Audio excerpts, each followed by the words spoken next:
Welcome to Build a Baked Good. We're here with Katie Dudders. Katie is the mastermind, I guess you could say, behind my third place award-winning WPXI Christmas cookie last year. And we have Katie back because she wants to improve upon the Dudders cookie. So we're going to be doing bacon Dudders cookies today.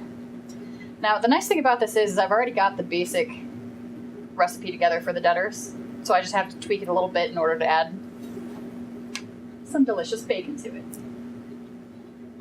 You ready? Yes. Okay. Well, to start out with, we've got 1.5 cups of flour, pre-measured. Makes it a little bit easier when we're doing this sort of stuff that we can just nicely toss it all in there and be good. So we're going to go ahead and put that in. We have 1 cup of baking cocoa. And make sure all of that gets in the bowl. And then we have 1.5 cups of packed brown sugar. I prefer light brown sugar. You can use dark brown sugar. It just gives a little bit more of a flavor to things. But this is what we're going to go ahead and put in there. So this is, like I said, already pre-measured, pre-packed. So we're going to pop that in. And then we're going to go ahead and just mix this for a little bit just to get it combined in together really good. Now, in the meantime, we can go on to the next step. The cookie recipe requires melted chocolate. And in an effort to make it dairy-free and to kind of make it a little bit easier for this setup, we're substituting melted chocolate.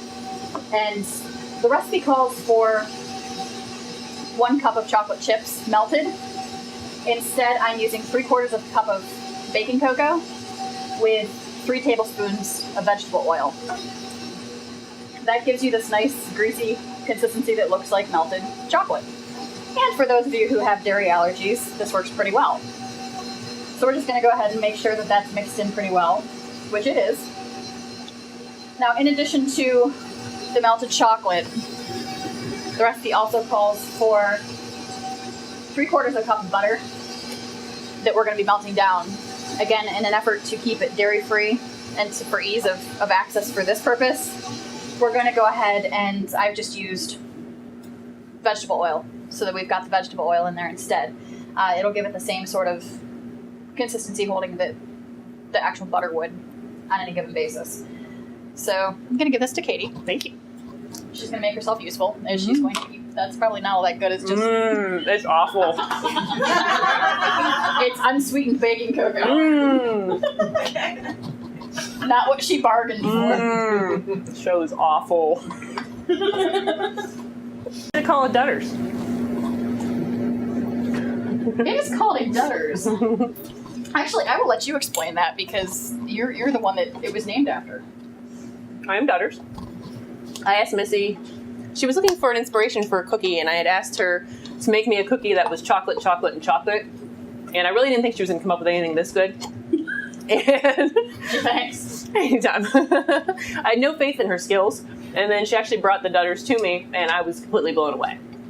And she ended up using it for the WPXI contest. And you won 3rd place. I did. I know. I'm an award-winning cookie. You are, and you are delicious. We should try her. Okay, so we've got our oil added in there. Now, in addition, we've got 3 eggs, and then this is going to go in last. This is our bacon, which I fried up in advance, nice and crispy so I could crumble it. And these are actually dairy chocolate chips. So we've got the ingredients in here. We're going to go ahead and add the eggs. So that way we can get the moist stuff going through here. And we can start getting everything going together pretty well. So we can start to actually get some cookie dough out of this.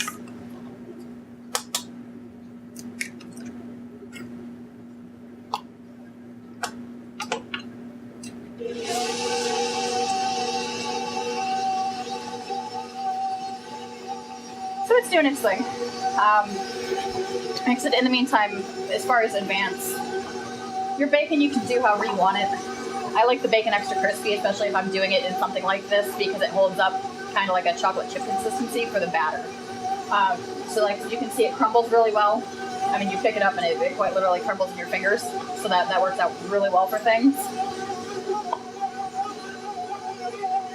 We're just going to go ahead and scrape down the sides of this real quick to make sure that we're getting it all mixed in. Because that brown sugar, once it starts to collect the moisture, starts to clump a little bit. You want to make sure that the batter's not clumpy.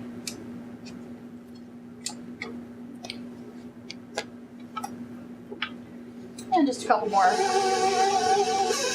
turns on that. I think we're ready to start adding our actual ingredients here.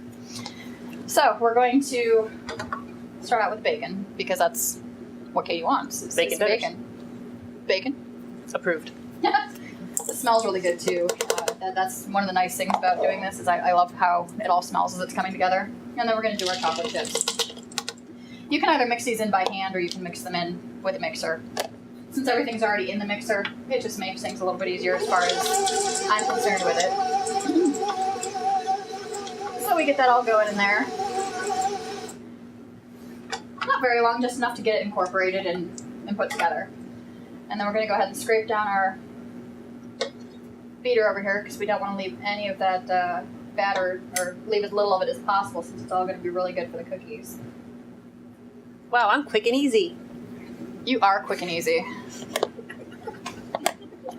And you're really tasty too. I'm delicious.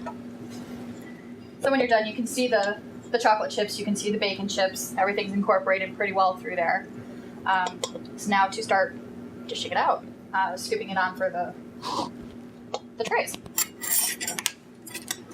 Now for these, since there is so much oil in the batter, you don't want to pre-grease your cookie sheets. So we're just going to go ahead and just use a straight up cookie sheet. And we're using a 1-inch cookie scoop. So they're going to be smaller cookies, but they're going to be good. We're going to go ahead and do those. Follow standard directions for dishing out any sort of cookies. I want them a couple of inches apart. I can usually get about a dozen onto a tray, 3 across, 4 down. We're just going to go ahead and do that. And in the meantime, before I got started with all of this, I should have mentioned, we've got our oven preset at 350 degrees. So that way it's nice and warm, ready to go by the time that we're ready to actually get them into the oven.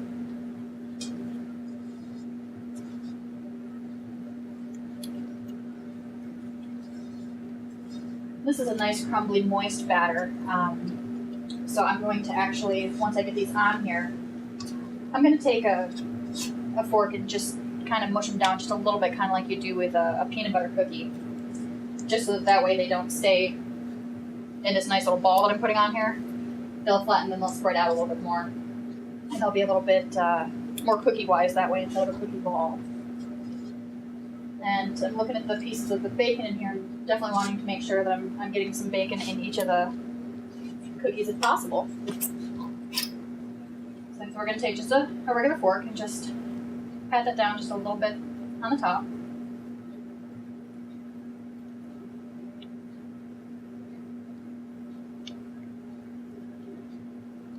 And for a variety, instead of using the chocolate chips in this, you can use a white chocolate chip, or you can use like even a macadamia nut or something like that if you felt so adventurous. I mean, we are putting bacon in a cookie for all that matters.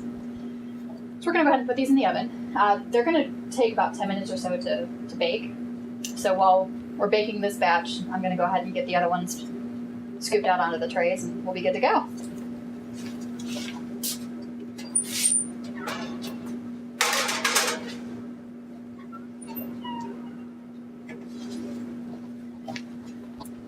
Oh, thank There you go.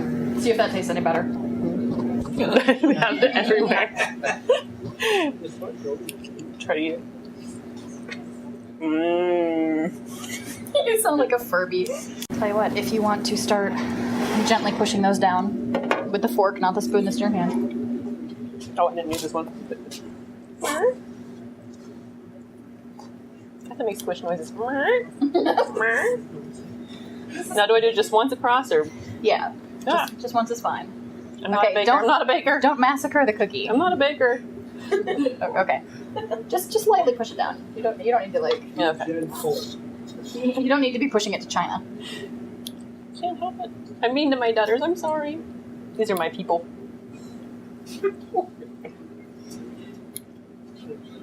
I broke that one. You didn't show me how to do this. I needed pre-show training. Yeah, the thing that we're learning here is make sure that you have an experienced assistant. I mean, she's experienced with eating the cookie dough. That's all that matters. That's where her expertise lies. Mm-hmm. So I guess why she came to me to create these amazing, wonderful cookies for her. Mm-hmm.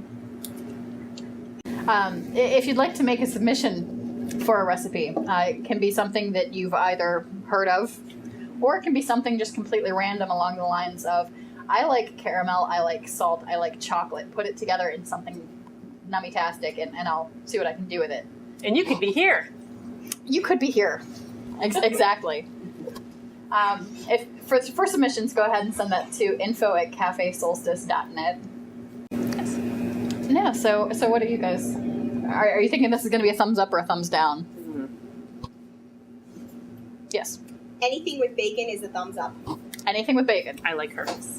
Yes. On a related topic, would you recommend making this recipe with something like a turkey bacon for those who do not like bacon? That sounds. Or do you think that would just not work? I think that would be perfectly fine to substitute.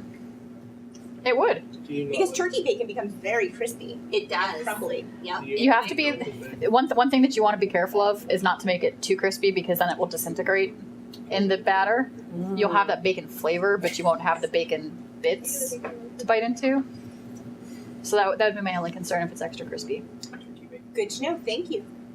in my professional opinion. Do you recommend making any baked goods with pepperoni?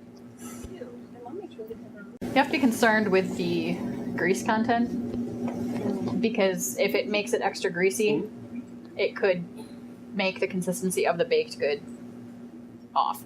So if you're looking for something that's going to rise and be thick, and Well, couldn't you pre-bake the pepperoni to make it a crispy? that would be the suggestion. One must never consume a hot Dudders. Okay, so here they are fresh out of the oven. Like, they didn't spread out very much like I said that they wouldn't, so that's why you had to kind of press them down.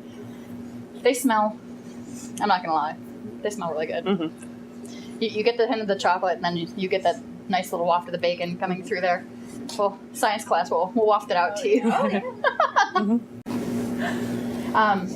So yeah, we'll let these cool for a couple minutes, and then we'll go ahead and let you guys give it a shot and see how it works. We actually had those in the oven for closer to 15 minutes. The recipe calls for 10 to 12. It depends on your particular oven.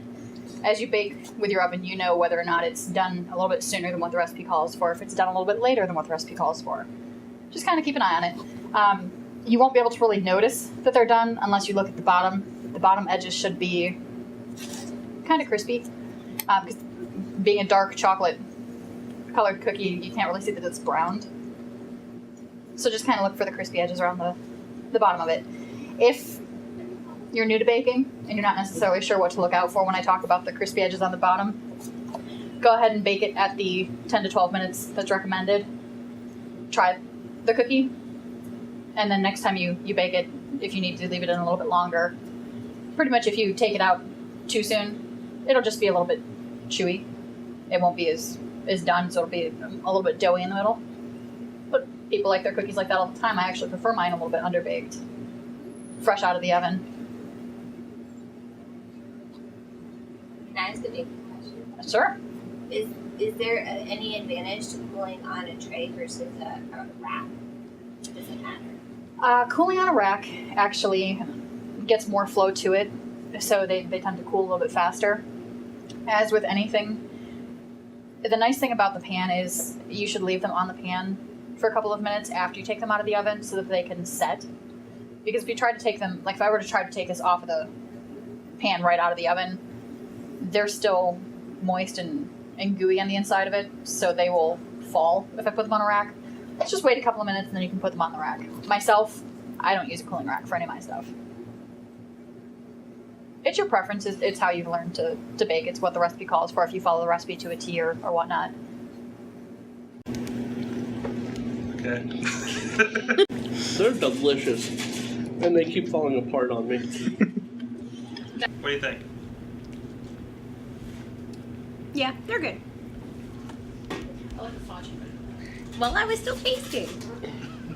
Brian, what do you think? Very good. We're gonna go ahead and let you try this and see what your thoughts are.